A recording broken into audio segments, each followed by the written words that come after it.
നിങ്ങളുടെ ഫേവറേറ്റ് സീരിയലുകൾ ടിവിയിൽ വരുന്നതിന് മുൻപേ സൺ നെക്സ്റ്റ് ആപ്പിൽ കാണാം. ഇനി എല്ലാവർക്കും മുൻപേ കാണൂ. ഇപ്പോൾ തന്നെ സൺ നെക്സ്റ്റ് ആപ്പ് ഡൗൺലോഡ് ചെയ്ത് സബ്സ്ക്രൈബ് ചെയ്യൂ.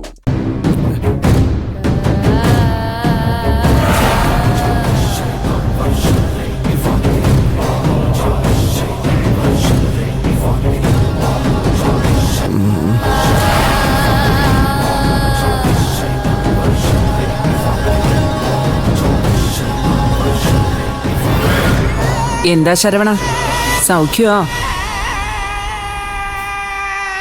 അമ്മ, എന്നെ എങ്ങനെയെങ്കിലും ഇവിടെ നിന്ന് രക്ഷിക്കും. അതെങ്ങനെ രക്ഷിക്കും? നിനക്ക് അസുഖമല്ലേ? ഭ്രാന്ത്? ഇല്ലമ്മ, എനിക്ക് അപ്പടി ഒന്നുമില്ലേ. ഡോക്ടർ പറഞ്ഞത് അങ്ങനെയല്ലല്ലോ. എന്താ ശരത്തേവന്റെ അസുഖം? സ്കീസോഫ്രീനിയ എന്ന് വെച്ചാ എന്താന്ന് പറഞ്ഞു കൊടുക്ക. നടക്കാത്ത കാര്യങ്ങള് നടന്നു തോന്നും. ഉദാഹരണത്തിന്, ഞാൻ യവന്റെ ശത്രുവാന്ന് വിചാരിക്കുക. ഞാൻ പലരെ കൊന്നായിട്ട് യവന് തോന്നും. വല്ലതും ഉള്ളതാണോ? ഇല്ല. എല്ലാം തോന്നൽ, വെറും പോയി. എനിക്ക് இந்த மாதிரி ഒരു അസുഖം ഇല്ലമ്മ. കണ്ടോ, ഇതാണ് മറ്റൊരു ലക്ഷണം. ഒരസുഖം ഉണ്ടെന്ന് ഇയാൾക്ക് തോന്നില്ല. ചില നേരത്ത് കാണുന്നവർക്കും തോന്നും ഇയാൾക്കൊരു അസുഖവും ഇല്ലല്ലോ. ഇത് ഭയങ്കര കോംപ്ലിക്കേറ്റഡ് ആയിട്ടുള്ള കേസാണമ്മേ. ഇത് ബാധിച്ച രോഗി കൊല്ലാൻ പോലും മടിക്കില്ല. ആണല്ലേ? എന്നാ ഇതിനകത്ത് എന്നെ കിടക്കട്ടെ. എല്ലാം മാറിയിട്ട് പുറത്തിറങ്ങിയാ മതി. അമ്മ, എനിക്ക് കൊഞ്ച രഹസ്യങ്ങൾ പറയാനുണ്ട്. ആരോട്? എന്നോടോ? ആമാ. നീ ഒരു രഹസ്യവും പറയണ്ട. നീ പറയാൻ പോകുന്ന രഹസ്യം എന്താണെന്നൊക്കെ എനിക്കറിയാം. വെറുതെ അമ്മേ, ഇതൊക്കെ അസുഖത്തിന്റെ. ശരവണ, നിന്റെ രഹസ്യങ്ങൾ നീ നിന്റെ ഉള്ളിൽ തന്നെ വെക്ക്. അപ്രിയ സത്യങ്ങൾ പറയാൻ പാടില്ലെന്ന നിയമം. ഞങ്ങൾക്കറിയേണ്ട രഹസ്യങ്ങൾ ഞങ്ങൾ തന്നെ കണ്ടുപിടിച്ചോളാം. രഹസ്യങ്ങൾ മാത്രമല്ല, സത്യങ്ങളും. ശരവണ, നിന്റെ കുഴി തോണ്ടിയത് നീ തന്നെ. നമ്മൾ ഓരോരുത്തർക്കും ഓരോന്ന് പറഞ്ഞിട്ടുണ്ട്. അത് മാത്രം ചെയ്ത് വേണം ജീവിക്കാൻ. ആ നിയമം നീ തെറ്റിച്ചു. നിന്റെ മനസ്സ് നിന്നെ ചതിച്ചു. ഇനി രക്ഷയില്ല.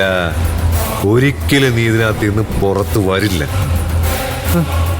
പുറത്തു വന്നാലും നീ പറയുന്നൊന്നും ആരും വിശ്വസിക്കില്ല. കാരണം സ്കീസോഫ്രീനിയ.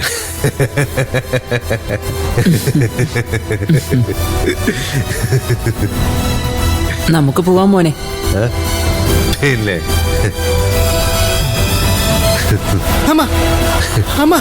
അമ്മ പോവല്ലേ അമ്മ.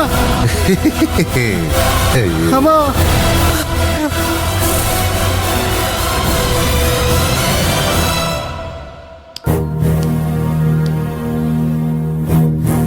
അളിയും വിഷമിക്കണ്ട.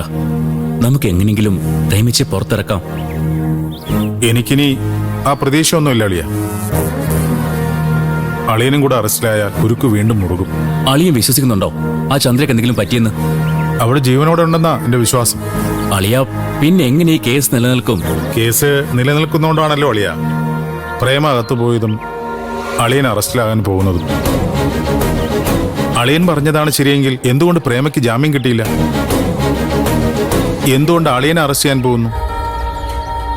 നാളെ ഒരിക്കലും എല്ലാം കലങ്ങി തെളിയുമായിരിക്കും. അപ്പോഴേക്കും നമ്മളെല്ലാം ഒരുപാട് അനുഭവിച്ചു കഴിഞ്ഞിരിക്കും അളിയ. അങ്ങനെ അനുഭവിക്കാൻ നമ്മൾ തയ്യാറല്ലെങ്കിലോ? മുൻകൂർ ജാമ്യം മാത്രമല്ല നമ്മൾ എടുക്കാൻ പോകുന്നത്. ചന്ദ്ര എവിടെയുണ്ടെന്ന് നമ്മൾ കണ്ടുപിടിക്കും. എങ്ങനെ കണ്ടുപിടിക്കാൻ പറ്റുമെന്ന് അളിയൻ പറയുന്നത്?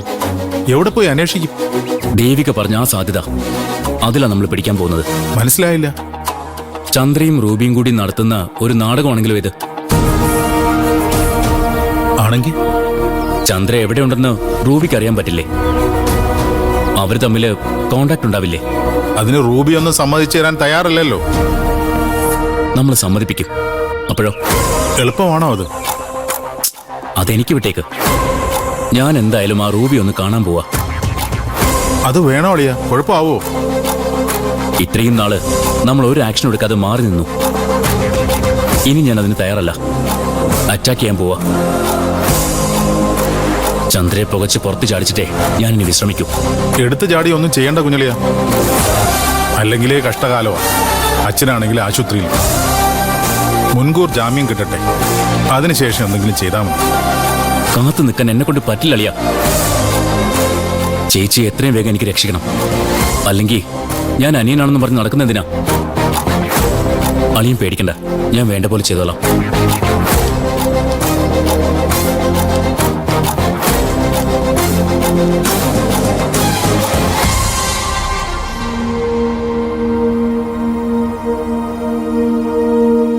അച്ഛനെ കുടിക്കാൻ എന്തെങ്കിലും വേണോ? ഒന്നും വേണ്ട മോളെ. പ്രേമ എന്താ മോളെ എന്നെ കാണാൻ വരാത്തത്? അവള് വീട്ടിലുണ്ടെന്നാണല്ലോ സിത്തു പറഞ്ഞത്. എന്നിട്ടും അവളെന്താ ഇവിടെ വരെ വരാത്തത്? അങ്ങനെ ചെയ്യുന്നവളല്ലല്ലോ അവള്. അത് പിന്നെ അച്ഛൻ കുറ്റബോധം കൊണ്ടായിരിക്കും, അല്ലെങ്കിൽ ചിലപ്പോൾ സങ്കടം കൊണ്ടായിരിക്കും. ചന്ദ്രയെ കാണാത്തതിന് എല്ലാരും കൂടി പ്രേമിച്ച് കുറ്റക്കാരിയാക്കാൻ നോക്കിയല്ലോ, അതിന്റെ വിഷമത്തിലായിരിക്കും. അതിന് അവള് തെറ്റുകാരിയല്ലല്ലോ. അത് നമുക്കല്ലേ അറിയൂ അച്ഛ. അന്ന് വീട്ടിൽ വന്ന പോലീസുകാര് മോശമായിട്ടല്ലേ പെരുമാറിയത്. അതവിടെയുള്ള നാട്ടുകാരും കണ്ടിട്ടുണ്ടാവില്ലേ? അതൊക്കെ കൊണ്ടായിരിക്കും പ്രേമിച്ച് വീടിന് പുറത്തിറങ്ങാത്തത്. ആളുകളെ കാണാനൊരു മടി കാണും, അതായിരിക്കും. എനിക്ക് അവൾക്ക് എന്നൊന്ന് വിളിച്ചൂടെ? ഫോണിൽ വിളിക്കുന്നതിന് ബുദ്ധിമുട്ടെന്താ? എനിക്ക് അവളുടെ സംസാരം ഒന്ന് കേൾക്കാൻ തോന്നുന്നു. സിദ്ധു വരട്ടെ അച്ഛ, ഞാൻ വിളിപ്പിക്കാൻ പറയാം. മോളെ, കാണാതായ ചന്ദ്രയെ കിട്ടിയോ? ഇല്ല അച്ഛ, അന്വേഷിക്കുന്നുണ്ട്. ഇതുവരെ ഒരു വിവരം കിട്ടിയിട്ടില്ല. ഒരു കഥയും ഇല്ലാത്ത കുട്ടിയാ അവള്. എന്തെങ്കിലും അപകടം പറ്റി കാണുമെന്നാ എന്റെ പേടി. പാവം കുട്ടി. അച്ഛനും അമ്മയും ഇല്ലല്ലോ. അവൾക്കൊരാപത്തും വരരുത്. അവൾക്കൊന്നും വരില്ല അച്ഛ. പിന്നെ ഈ ആപത്തെന്ന് പറയുന്നത് അത് വരാതിരിക്കണമെങ്കിലും മറ്റുള്ളവർ മാത്രം വിചാരിച്ച പോരല്ലോ.